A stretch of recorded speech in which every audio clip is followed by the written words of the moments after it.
एक बार फारस देश से घोड़ों का एक व्यापारी कुछ बेहद उत्तम नस्ल के घोड़े लेकर विजयनगर आया। सभी जानते थे कि महाराज कृष्णदेव राय घोड़ों के उत्तम पारखी हैं। उनके अस्तबल में चुनी हुई नस्लों के उत्तम घोड़े थे। महाराज ने फारस के व्यापारी द्वारा लाए गए घोड़ों का निरीक्षण किया तो पाया कि वे घोड़े दुर्लभ नस्ल के हैं। उन्होंने व्यापारी के सभी घोड़ों को खरीद लिया क्योंकि वे अपनी घुड़सवारी सेना को और अधिक मजबूत और सुसज्जित करना चाहते थे। जब घोड़ों का व्यापारी चला गया तो महाराज ने अपनी घुड़सवार सेना के चुने हुए सैनिकों को बुलाया और एक एक घोड़ा देते हुए उनकी अच्छी तरह देखभाल और उसे भली भांति प्रशिक्षित करने को कहा।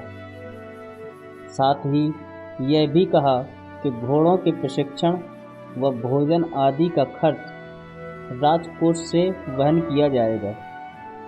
तेनालीराम को जब यह पता चला तो वह भी महाराज के पास पहुंचा और एक घोड़ा अपने लिए भी मांगा। उसे भी एक घोड़ा दिया गया। तेनालीराम ने घोड़े को घर लाकर अस्तबल में बांध दिया, लेकिन उसे ना जाने क्या सूझा कि उसने अस्तबल के सामने की ओर एक दीवार खड़ी कर दी। अब अस्तबल की स्थिति कुछ ऐसी हो गई थी कि ना तो घोड़ा कहीं बाहर जा सकता था और ना ही कोई उस अस्तबल में प्रवेश कर सकता था। तेनालीराम ने अस्तबल की दीवार में एक छोटी सी खिड़की छुड़वा दी थी जहाँ से घोड़े को दाना पानी दिया जा सके। उसी खिड़की से तेनालीराम घोड़े को हरी हरी घास दाना पानी देता। घोड़ा भी खिड़की से अपना मुंह निकालकर उसे मुंह में दबाता और भीतर खींच लेता था। घोड़े को पानी भी इसी खिड़की द्वारा दिया जाता था। करीब 1 महीने बाद महाराज ने घोड़ों की सुध ली और यह जानने की कोशिश की कि किस प्रकार उनकी देखभाल व प्रशिक्षण का काम चल रहा है। तब सभी सैनिक अपने अपने घोड़ों को लेकर महाराज के सम्मुख आ पहुँचे। हष्टपुष्ट व भली भांति प्रशिक्षित घोड़ों को देख महाराज बेहद प्रसन्न हुए, लेकिन तभी उन्होंने पाया कि तेनालीराम और उसका घोड़ा कहीं दिखाई ही नहीं दे रहा था।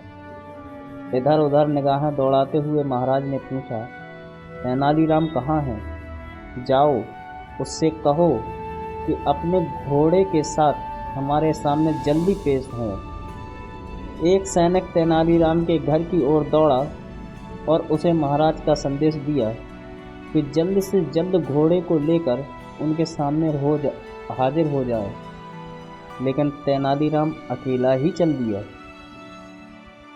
उसे अकेला आया देख महाराज बोले, तुम्हारा घोड़ा कहाँ है?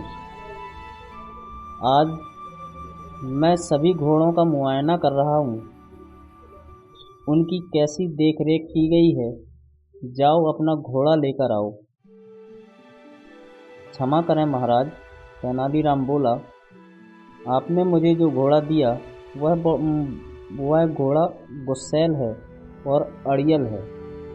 मैं तो उसे अपने साथ यहाँ लाना चाहता था, लेकिन मेरे लिए यह संभव नहीं हो पाया। कहकर तेनालीराम चुप हो गया। यदि ऐसा है तो मैं कुछ बहादुर सैनिकों को तुम्हारे साथ भेज देता हूँ जो तुम्हारे साथ जाकर घोड़ा ले आएंगे, महाराज ने कहा। नहीं नहीं महाराज, ऐसा हरगिज न करिएगा। अब तक घोड़े की देखभाल मैंने ही की है और मैं एक ब्राह्मण हूँ, इसलिए अच्छा तो यही होगा कि आप किसी पंडित या पुरोहित को घोड़ा लाने के लिए मेरे साथ भेजें। होंठों पर रहस्यमयी मुस्कान लाते हुए तेनालीराम बोला, संयोगवश राजपुरोहित उस दरबार में उपस्थित था। वह राज परिवार में पूजा पाठ और कर्मकांड करवाने वहां आया था। सुब्बा शास्त्री नाम था राजपुरोहित का। क्या तुम तेनालीराम के साथ जाकर उसके अस्तबल से घोड़ा यहाँ ला सकते हो? महाराज ने उससे पूछा।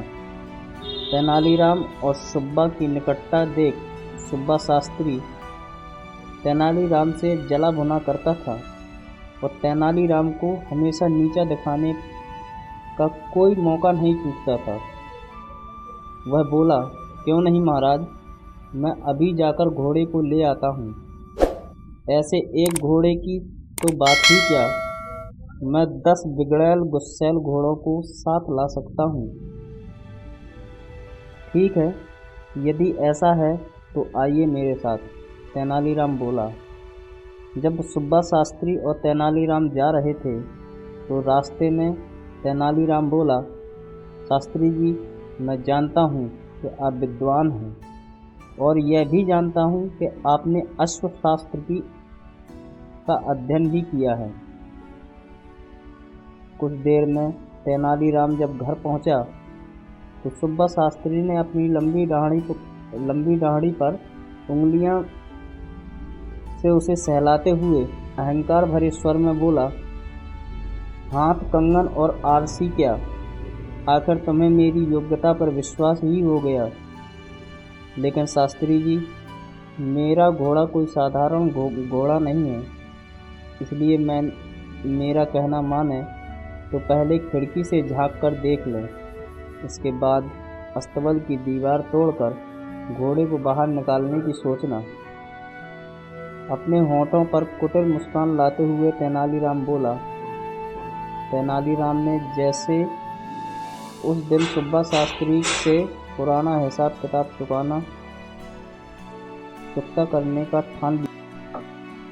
तेनालीराम ने जैसे उस दिन सुब्बा शास्त्री से पुराना हिसाब किताब चुकता करने की ठान ली थी। इधर जैसे ही सुब्बा शास्त्री ने दीवार में बनी खिड़की में अपना हाथ डाला, घोड़े ने तुरंत उसकी दाढ़ी पकड़ ली। दरअसल वह उसकी दाढ़ी को भूसे का ढेर समझ बैठा था। सुब्बा शास्त्री की दाढ़ी को अपने मुंह में दबाए घोड़ा इतनी जोर से खींच रहा था कि उसकी आंखों से आंसू टपकने लगे और वह दर्द के मारे जोर जोर से चिल्लाने लगा। अंततः अस्तबल की सभी दीवारें तोड़कर वह बाहर निकाला गया, मगर घोड़ा कुछ ऐसा हठीला था कि सुब्बा शास्त्री की दाढ़ी अब भी दबाए था। कोई और रास्ता ना देख उन्हें उसी अवस्था में राजमहल की ओर जाना पड़ा।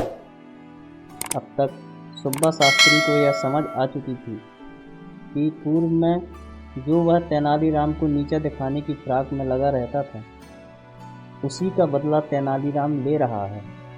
वह बस मौके की तलाश में था जो उसे आज मिल गया था। इधर महाराज और अन्य घुड़सवार सैनिक बेसब्री से उनका इंतजार कर रहे थे। तभी तेनालीराम और सुब्बा शास्त्री की दाढ़ी मुंह न दबाए वह घोड़ा वहां आ पहुंचा। सुब्बा शास्त्री को इस हास्यास्पद स्थिति में देख सभी उपस्थित जन ठहाके मारकर हंसने लगे। यहाँ तक कि महाराज भी अपनी हंसी पर काबू न कर सके और बेहताशा हंसने लगे। लोगों को इस प्रकार हंसते देख वहाँ मौजूद घोड़े भी तरंग में आकर हिनहिनाने लगे। तेनालीराम का घोड़ा, जो सुब्बा शास्त्री की दाढ़ी मुंह में दबाए था, वह भी देख हिनहिनाने लगा। जैसे ही घोड़े ने अपना मुंह खोला, दाढ़ी मुक्त हो गई और सुब्बा शास्त्री ने चैन की सांस ली। तभी एकाएक अपनी हंसी को रोक महाराज गंभीर होकर बोले, तेनालीराम, मुझे इससे कोई आपत्ति नहीं कि लोगों को हंसाने के लिए हास परिहास किया जाए, बल्कि यह तो अच्छा ही है, क्योंकि हंसना स्वास्थ्य के लिए उत्तम होता है। लेकिन ऐसा परिहास मुझे स्वीकार नहीं जिससे दूसरों को कष्ट या पीड़ा होती हो। तुमने सुब्बा शास्त्री जैसे विद्वान के साथ जो सलूक किया है वह कतई शोभनीय नहीं है। यह सरासर शास्त्री जी का अपमान है। मैंने तुम्हारे दिमाग में छिपी किसी खुरापात का अंदाज़ा उसी समय लगा लिया था जब तुमने मुझसे घोड़ा मांगा था, वरना तुम्हें घोड़े से क्या लेना देना। चलो अपनी गलती के लिए शास्त्री जी से क्षमा याचना करो। लेकिन इससे पहले कि तेनालीराम क्षमा याचना करता, सुब्बा शास्त्री आगे बढ़कर बोला, महाराज, तेनालीराम का कोई दोष नहीं, यह निर्दोष है।